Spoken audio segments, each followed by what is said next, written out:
satu kerajaan besar yang pernah membawa kejayaan kepulauan Nusantara di masa lampau. Bukan saja dikenal di wilayah Indonesia, tetapi hampir setiap bangsa yang berada jauh di luar Indonesia mengenal kerajaan Sriwijaya.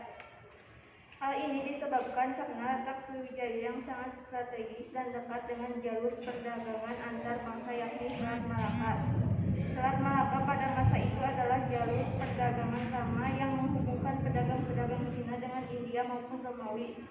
George Childers, seorang sejarawan, menulis karangan berjudul Reim de Sriwijaya pada tahun 1918 Masehi. Childers kemudian menetapkan bahwa Sriwijaya adalah nama sebuah kerajaan di Sumatera Selatan.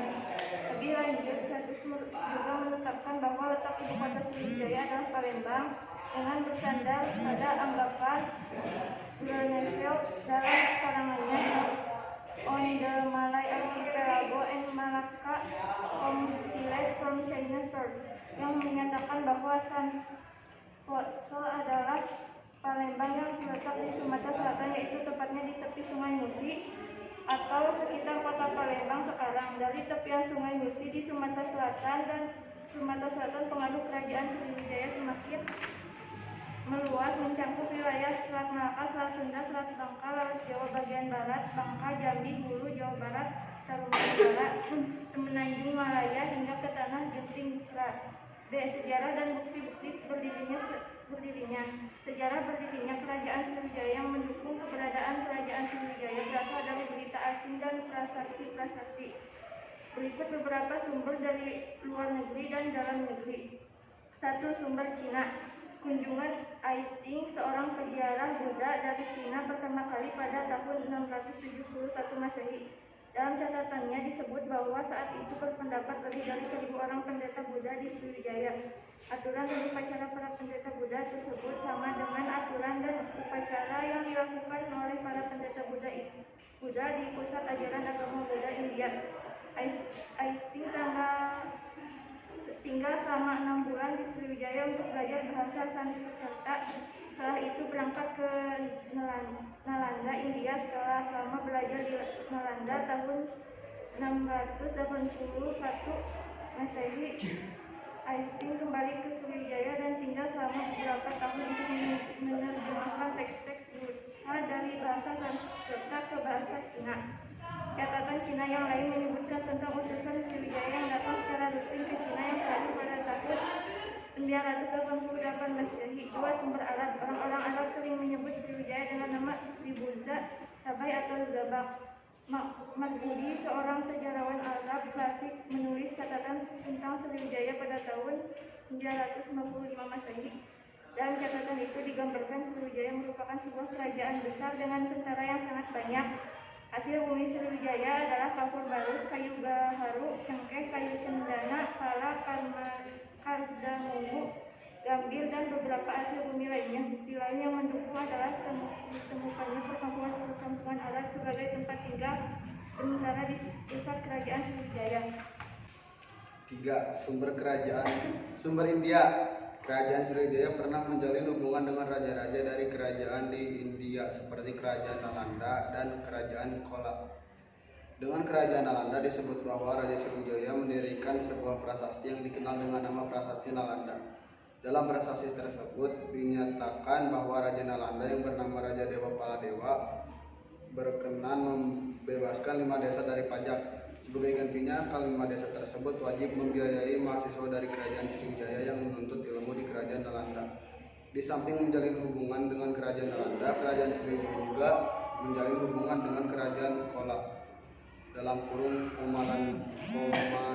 (Kolamandala) yang terletak di India Selatan. Berhubungan ini dengan retak setelah Rajendra Kola ingin menguasai Selat Malaka. 4. Sumber lain. Pada tahun 1886, Beal mengungkapkan pendapatnya bahwa Slivosi merupakan suatu daerah yang terletak di tepi Sungai Musi. Sumber lain yakni Kern pada tahun 1913 Masehi telah menerbitkan tulisan mengenai prasasti kota Kapur.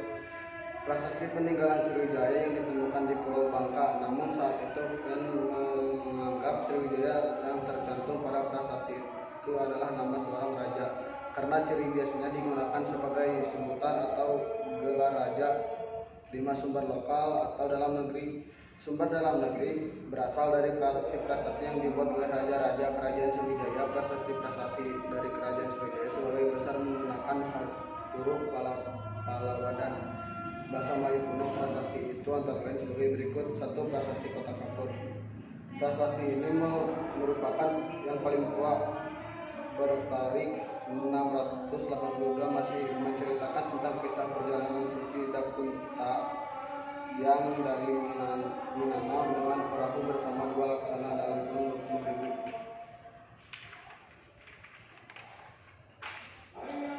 Tentara dan 200 peti berbekalan serta 1.213 tentara yang berjalan kaki.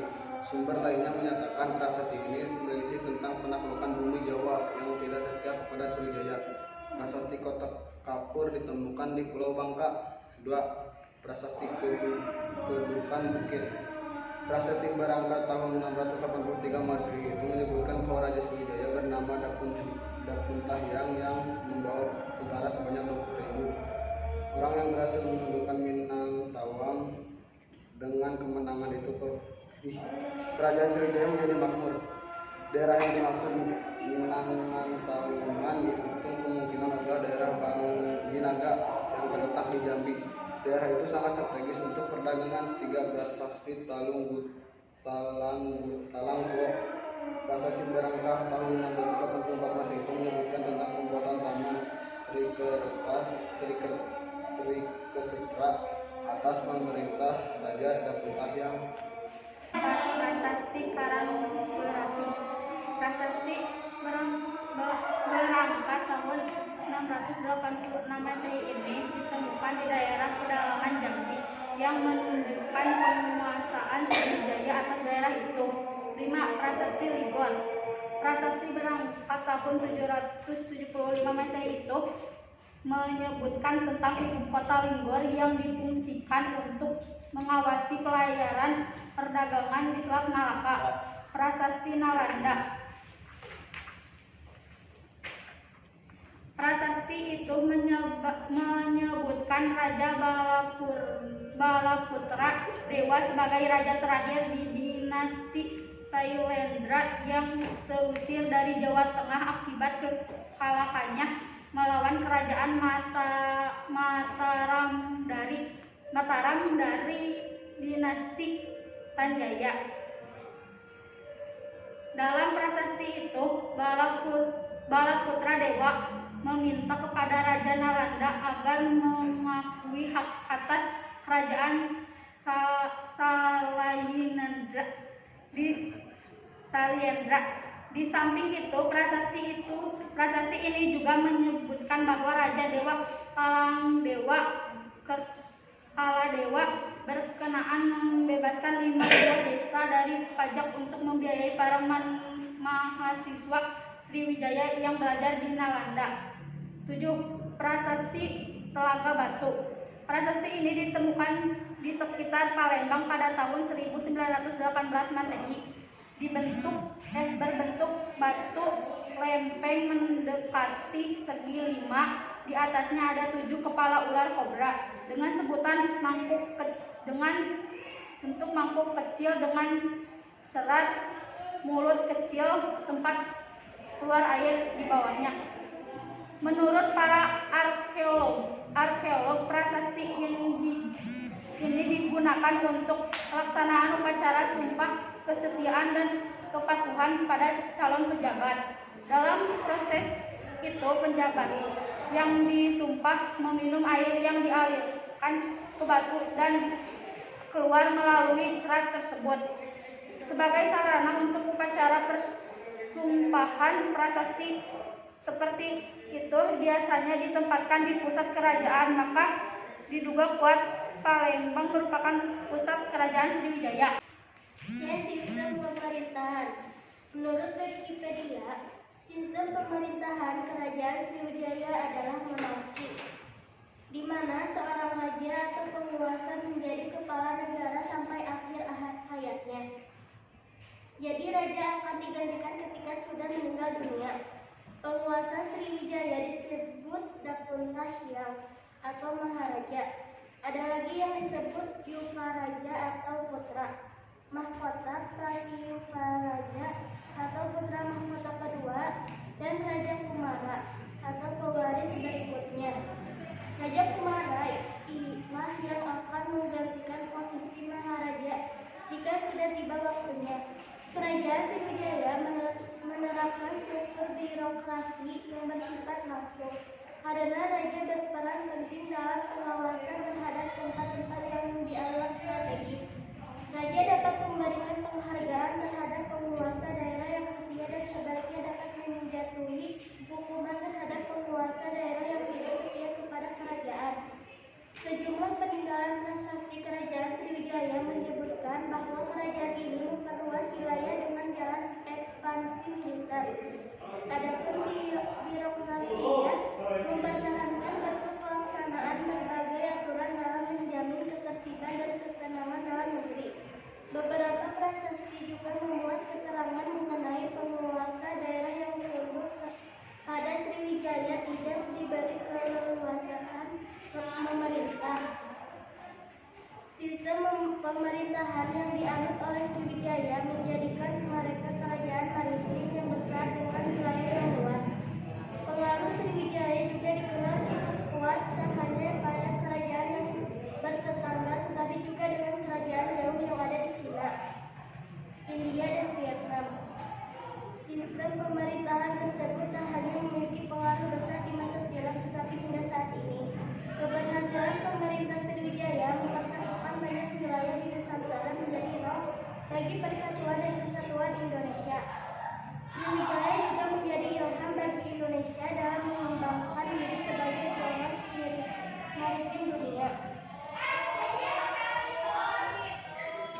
Silsilah Kerajaan 1 Dapunta Hyang Sriwijaya Naga 683 Masehi, 2 Indraparman 702 Masehi, 3 Rudra Vikraman atau Mulyo TN Waikok 728 Masehi, 4 Dharma 1 790 Masehi, 5 Wisnu 795 Masehi, 6 Samarapura 792 Masehi, 7 Balaputra Sri Kalungan Balaputra Dewa 835 Masehi, 8 Sri Udaya Warman 960 Masehi, 9 Sri Huja atau Sri Udaya Dityan 991 Masehi, 10 Siae Sri 980 Masehi, 11 Sri Cudamani Warma Dewa 988 Masehi, 12 Sri Malawijayut Tunggal Warman 1800 Masehi, 13 Umat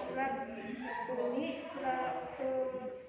1017 Masehi, 14 Sri Sanggamawijayut Tunggal Warman 1025 Masehi, 15 Sri Deva 1028 Masehi, 16 Dharmavira 1064 Masehi, 17 Sri Maharaja 1156 Masehi, 8 Trailoka Raja Mahuri Husana Karmadeva 1178 Masehi, 19 Parameswara.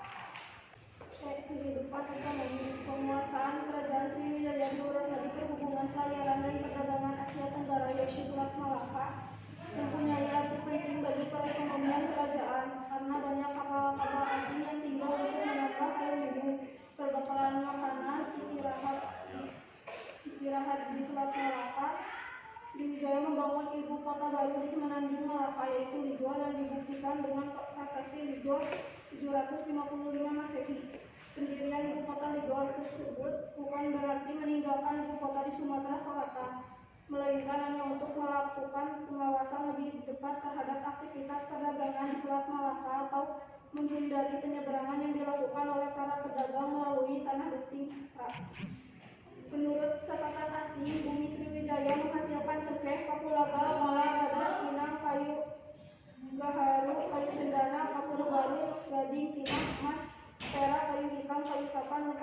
dan penyu.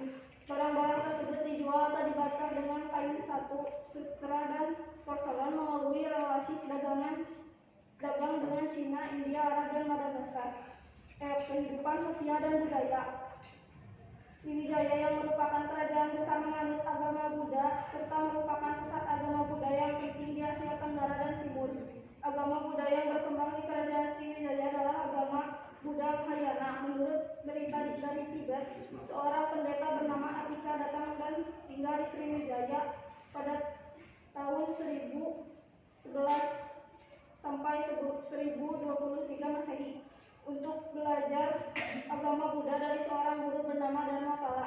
Menurutnya, Sriwijaya merupakan pusat agama Buddha di luar India. Peninggalan-peninggalan kerajaan Sriwijaya banyak ditemukan di daerah Palembang, Jambi, Riau, Malaysia, dan Thailand. Ini disebabkan karena Sriwijaya merupakan kerajaan maritim yang selalu berpindah-pindah, tidak menetap di satu tempat dalam kurun waktu yang lama. Prasasti dan situs yang ditemukan di sekitar Palembang yaitu Prasasti Bung Baru abad ke-7 Masehi, Prasasti Gerupan Bukit 682 Masehi, Prasasti Kalangtuo 684 Masehi, Prasasti Telaga Batu abad ke-7 Masehi, situs Candi Anoska, situs Kolam Pinisi, dan situs Tanjung Rawa. Peninggalan sejarah kerajaan Sriwijaya lainnya yang ditemukan di Jambi, Sumatera Selatan, dan Bengkulu yaitu Candi Kota Malahdian, Candi Kedaton, Candi Gedong 1, Candi Gedong 2, Candi Bumbung, Candi Tinggi, Candi Kembar Batu, Candi Arkono, dan Kolam Telaga Rojo. Situs Muaro Jambi di Lampung. Prasasti yang ditemukan adalah Prasasti Palas Pasemah dan Prasasti Bubuk Jabung. Di Riau ditemukan Candi Muara Takus yang berbentuk stupa Buddha. Masa keemasan. Pada paruh pertama abad ke-10 yaitu antara masa jatuhnya dinasti Tang dan naiknya dinasti Song, perdagangan dengan luar negeri cukup marak, terutama Fujian. Kerajaan Mindan, negeri kaya Condong, kerajaan Han tak diragukan lagi Sriwijaya mendapatkan keuntungan dari perdagangan ini. Pada tahun 903, penulis Muslim Ibnu Battuta sangat terkesan dengan kemakmuran Sriwijaya. Daerah urban kerajaan meliputi Palembang, khususnya Bukit, Seguntang, Muara Jambi, dan Kedah. Penyebab keruntuhan. Tahun 1025,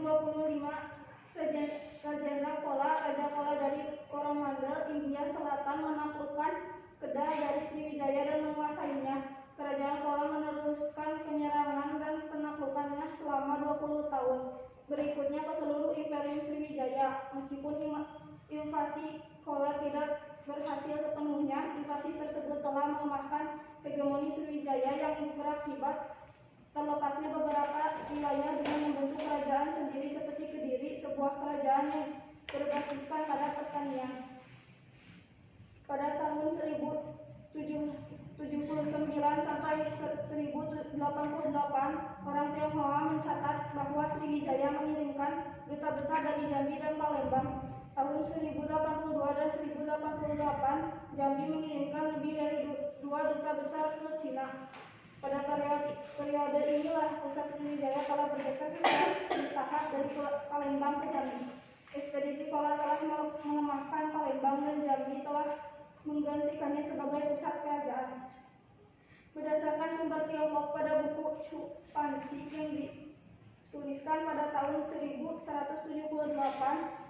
Chow Yukwa menerangkan bahwa di Kepulauan Asia Tenggara terdapat 2 kerajaan yang sangat kuat dan kaya, yakni Sriwijaya dan Jawa atau Kediri.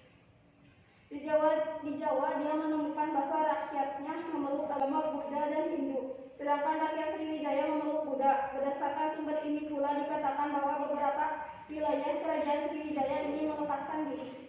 Pada tahun 1288, Singosari penerus kerajaan Kediri di Jawa menaklukkan Palembang dan Jambi selama masa ekspedisi Pangalayu di tahun 1293. Majapahit pengganti Singosari memerintah Sumatera. Raja keempat Hayamuruk memberikan tanggung jawab tersebut kepada Pangeran Aditya Warman, seorang peranakan Minang dan Jawa pada tahun 1377.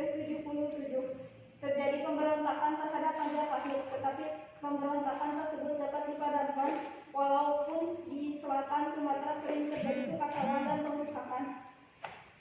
Kedudukan Sriwijaya makin terdesak karena munculnya kerajaan-kerajaan besar yang juga memiliki kepentingan dalam dunia perdagangan, seperti Kerajaan Siam di sebelah utara. Kerajaan Siam memperluas kekuasaannya ke arah selatan dengan menguasai daerah-daerah di Semenanjung Malaka, termasuk Tanah Gentingra. Jatuhnya Tanah Gentingra ke dalam kekuasaan Kerajaan Siam mengakibatkan lemahnya kegiatan pelayaran dan perdagangan di Kerajaan Sriwijaya. Masa berikutnya, terjadi pengendapan pada Sungai Musi yang berakibat tertutupnya akses pelayaran ke Palembang. Hal ini tentunya sangat merugikan perdagangan kerajaan. Penurunan Sriwijaya terus berlanjut hingga masuknya Islam ke Aceh yang disebarkan oleh pedagang-pedagang Arab dan India. Di akhir abad ke-13, kerajaan Pasaidi di bagian utara Sumatera berpindah agama Islam. Maka sejak akhir abad ke-13 Masehi, kerajaan Sriwijaya menjadi kerajaan kecil yang wilayahnya terbatas pada daerah Palembang. Kerajaan Sriwijaya yang kecil dan lemah akhirnya dihancurkan oleh kerajaan Majapahit pada tahun 1377 Masehi. Pada tahun 1402, Parameswara, pangeran terakhir Sriwijaya, mendirikan Kesultanan Malakabi, Semenanjung Malaysia.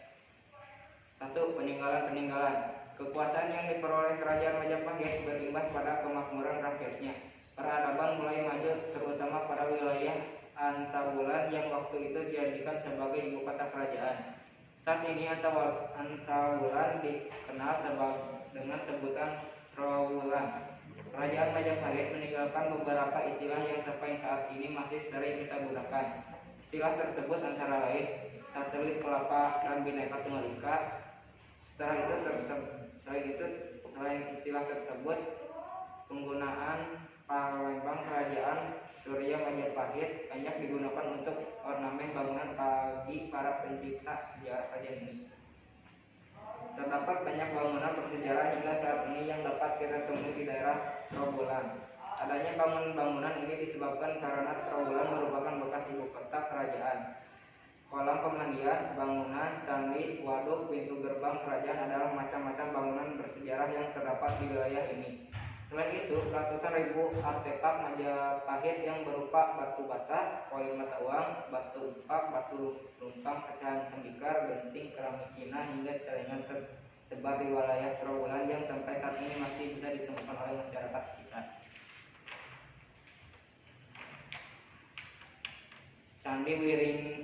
Candi Wiringin Lawang adalah gapura agung yang terbuat dari bata merah yang mempunyai luas dasar 13 x 11 meter serta tinggi 15,5 meter yang berarsitektur candi bentar atau biasa disebut candi terbelah. Bangunan ini berfungsi sebagai pintu gerbang yang digunakan untuk menuju kawasan utama pada ibu kota kerajaan. Lokasinya berada di Brangka, Candi Perahu.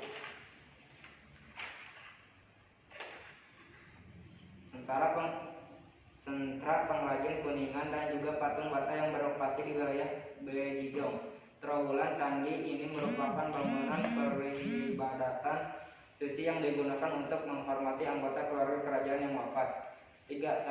Candi Gentong. Dari candi ini adalah reruntuhan bangunan yang masih direstorasi sehingga para pengunjung belum bisa menikmati keindahannya. Lokasi candi ini berdekatan dengan Candi Perahu. 4. Pendopo Agung. Bangunan ini sebenarnya hanya berupa umpak-umpak besar yang merupakan sisa dari bangunan Pendapa Agung yang dijadikan tempat untuk menemui para kaum oleh Raja Majapahit. Bangunan ini sekarang berubah menjadi pendapa yang nyaman dikunjungi. Pemugaran ini dilakukan oleh pihak Kodam 5 Brawijaya. Sebuah batu miring ditemukan di belakang pendapa. Batu ini diyakini sebagai tempat Patih Gajah Mada mengingkarkan sumpahnya, yaitu